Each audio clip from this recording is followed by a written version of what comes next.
Welcome to this explainer. Today, we are going to get real and rigorously evaluate what a democratic system actually delivers in practice. You know, we talk a lot about democracy as this shining, flawless ideal, but today we're separating the myths from the gritty reality. Let's look at the actual facts, the hard data, and the real-life outcomes to see how it really measures up. I mean, we all universally love the idea of democracy, right? But its messy, everyday practice often leaves us scratching our heads, basically asking this exact question. Are we just expecting way too much? Or maybe are we measuring its success completely wrong? It's a huge dilemma. It sounds absolutely perfect on paper, but it can feel incredibly frustrating in action. So, to figure this out, we're going to use a scorecard approach. We'll grade democracy across 5 measurable categories: the democratic dilemma, accountability, the economics of growth and inequality, social diversity, and finally, dignity and rights. Kicking things off with our first category, the democratic dilemma, where we look at our expectations versus the actual reality. A huge chunk of our frustration actually comes from a simple misunderstanding. We really need to recognize that democracy just isn't a magical cure-all.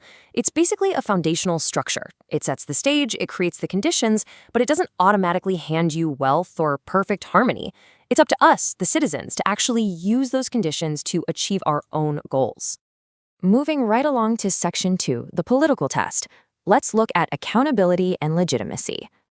If you've ever waited in line at a government office, you know bureaucracy is notoriously slow. But here is democracy in action. Take Nanu, a daily wage earner. He needed a document and was completely ignored by clerks for 3 whole months. But then he used a democratic tool, a right to information request. And boom, it was like flipping a switch. An inspector actually showed up at his door, and the local officer gave him VIP treatment, offering him tea. A non-democratic system just wouldn't give Nano that kind of leverage. Democracy gives everyday citizens the literal tools to hold the powerful accountable. And despite all its obvious inefficiencies, democracy holds massive global legitimacy. Just look at this survey data from South Asia. Across Bangladesh, India, Nepal, and Sri Lanka, people overwhelmingly prefer democracy over a dictatorship. Even when the government is slow, people recognize it as their own. Generating its own support like that is a massive, massive outcome in itself. All right, on to category number 3, the economic test. Let's talk about growth and inequality. When we confront the hard data here, we find a truly massive disconnect. We have these high expectations that a democratic system will just generate wealth for everyone. We assume that because we have equal voting power, we'll have equal wealth.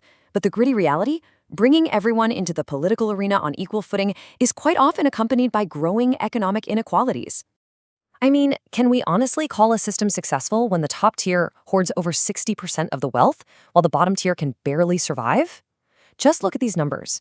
In South Africa and Brazil, the top 20% grabs nearly 65% of the national income. The bottom 20%, they're left fighting over roughly 3%. Even in the USA, the top 20% holds half the total income.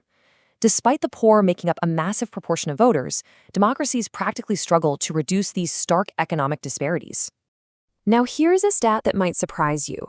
Between 1950 and 2000, poor countries under dictatorships saw a 4.34% economic growth rate. Poor democracies, they saw 4.28%. That difference is razor thin. It is practically non-existent. So if dictatorial regimes don't actually give poorer nations a significant economic advantage, it absolutely makes sense to stick with democracy for all of its other social and political benefits. Which perfectly sets us up for Section 4, the social test. How well does democracy accommodate social diversity? Let's be real for a second. No society is going to magically erase all of its internal conflicts. That's just a fairy tale. What democracy does, though, is give us a pressure valve. It provides vital, non-violent mechanisms and established procedures to negotiate our deep societal divisions. Unlike regimes that violently suppress differences, democracies give us a way to compete without things instantly becoming explosive. But there are strict ground rules for this harmony. Democracy is not just majority rules, deal with it.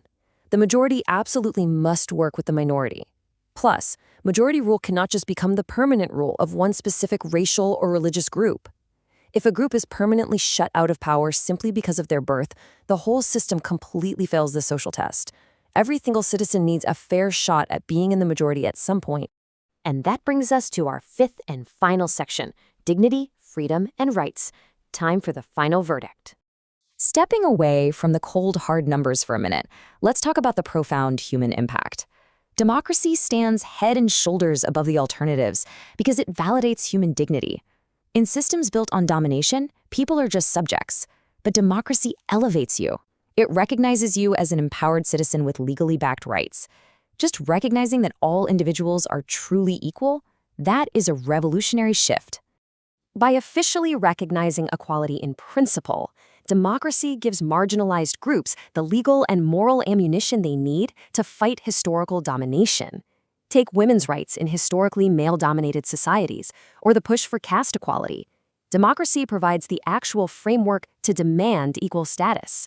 Once that principle is legally recognized, it literally pulls the rug out from under the legal and moral foundations of historical atrocities.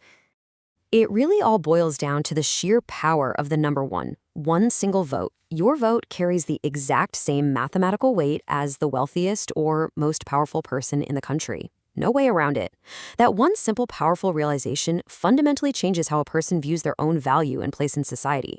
So we're left with this magnificent little paradox. The very fact that citizens can safely complain, protest, and demand more. That is actually the ultimate, inspiring proof that the democratic project is working. Complaining is a testimony to success. It means people have transitioned from being passive subjects into active, demanding citizens who aren't afraid to look critically at those in power. And that leaves us with a provocative thought. If a perfect democracy means a society where nobody ever complains, then perhaps a loud, demanding, complaining public is literally the greatest sign of a healthy, functioning government we could ever hope for. Think about that for a second. Thanks for joining this explainer, and keep asking those tough questions.